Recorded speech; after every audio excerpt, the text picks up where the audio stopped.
The DA is talking unity, stability, and the future. But behind the scenes, the knives are already out, and voters are starting to feel uneasy. Welcome to Political Pulse. Keep your pulse on the nation. Today, we're unpacking the growing tension inside the Democratic Alliance, the warning from John Steenhuisen, the power games ahead of the DA Congress, and why all of this matters to ordinary voters.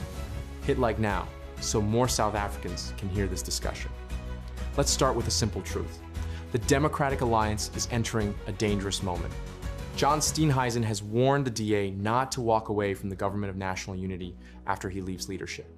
That warning alone tells you something important. He clearly fears that once he's gone, the party could change direction fast. And that raises the first big question. Why would the DA abandon the GNU if it truly believes in stability and cooperation? Steenhuisen argues that staying in the GNU is in the country's best interest. He presents it as maturity, as putting South Africa first. But critics inside and outside the party see it differently. They see confusion, they see uncertainty, and some see fear of losing relevance. At the same time, a brutal reality is setting in inside the DA. Leadership in the DA does not last forever. And when the party decides you're done, you're done. This is not speculation. This is history. The DA has a pattern. Leaders rise quickly. They fall even faster. And the process is rarely gentle. Steenhuisen himself helped shape the internal rules of the party. Now, those same rules may be turning against him. That's the irony voters should pay attention to. While Steenhuisen warns about the future, the party is already looking beyond him. Enter Geordin Hill-Lewis. The Cape Town mayor is being talked about as a rising star, a future leader, a symbol of renewal. But Helen Zille has been quick to shut down claims that she is backing him. She says his rise has nothing to do with her. Now, maybe that's true, but in politics, denials often raise more questions than they answer, because Zille remains one of the most powerful figures in the DA. Her influence is real. Her voice matters. And when leadership contests approach, nothing happens by accident. So voters are left asking, who is really pulling the strings? And is the DA being honest about its internal power dynamics? Beyond personalities, there's a deeper issue the DA can't escape. The party is struggling with identity. Is it a party of opposition or governance? Is it a party of principle or compromise? Is it a party for the whole country or a narrow voter base? Commitment is to see the millions of young people who have a future that can only be described as hopeless, to give them hope by ensuring we grow this economy and get people into jobs and improve education and ensure that people have the skills they need to compete for the jobs that are there.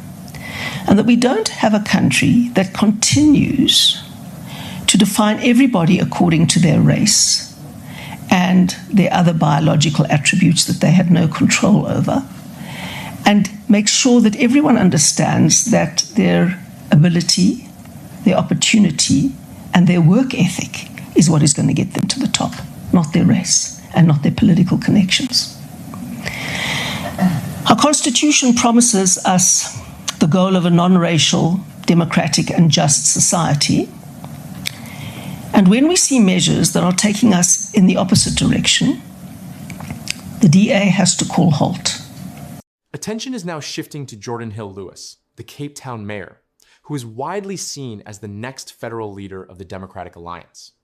While his path appears largely uncontested, it's important to note that Solim Simanga is also legally eligible to contest the position. That detail matters, because leadership races are not only about popularity, they are about process and fairness. Hill-Lewis presents himself as a steady administrator, but his record in Cape Town deserves closer scrutiny. The city of Cape Town has the highest number of informal settlements in South Africa. That is not opinion, that is fact. Housing pressure, land access, and informal living conditions remain severe, and this is where voters begin to ask uncomfortable questions. The city has carried out evictions against property owners who rent out structures. often citing bylaw violations. Critics argue these evictions are sometimes based on questionable grounds, leaving vulnerable tenants displaced with few alternatives. Residents of Kensington will know exactly where we are because you will see behind us the infamous Wingfield tent, which has been here since COVID. We have now gone through the process of carefully drafting these eviction papers, which we have with us today, and they are being filed in court today. That means that we can finally start the process, both here at this Wingfield tent and further up. The city disputes this, but the lived reality on the ground tells a more complicated story. So voters must ask, if Cape Town is the DA's flagship city, why does housing insecurity remain so widespread? And if Hill-Lewis is positioned as the future leader of the party, how will these issues be addressed nationally? This is not about personality. It is about policy, outcomes, and credibility. Because leadership is not only about managing systems, it is about confronting uncomfortable truths. The Kensington Ratepayers Association is furious. A proposal is underway to transfer nearly 70 households to the Maitland Ghost Town site. The 34-family site was founded in 2007 as a temporary relocation spot, yet almost 18 years later, residents still live in shacks with insufficient utilities. And we were told categorically by Anton Terblanche at the time that this site is being leased by the city from Praza, and that the city wants to purchase this land so they can expand the graveyard. Local ward councillor Cheslin Steenberg alleges the city only promised to develop the area in exchange for their agreeing to the move, which the city disputes. He claims he has requested officials to pause construction and address community concerns. I have communicated with the mayor, with the MMC, and most recently with the minister, the national minister, and still the city of Cape Town has ignored my offers, including the ratepayers and the broader public. They are saying nothing. They're not engaging, yet the plans are proceeding. Especially when those truths affect the poorest residents. As Hill-Lewis prepares for a likely run at federal leadership, South Africans should look beyond the polished image and ask hard questions about delivery, inclusivity, and accountability. I know that you've said you won't say anymore, but if we can just have bright lights, maybe like a spotlight on Geordin Hill-Lewis quickly.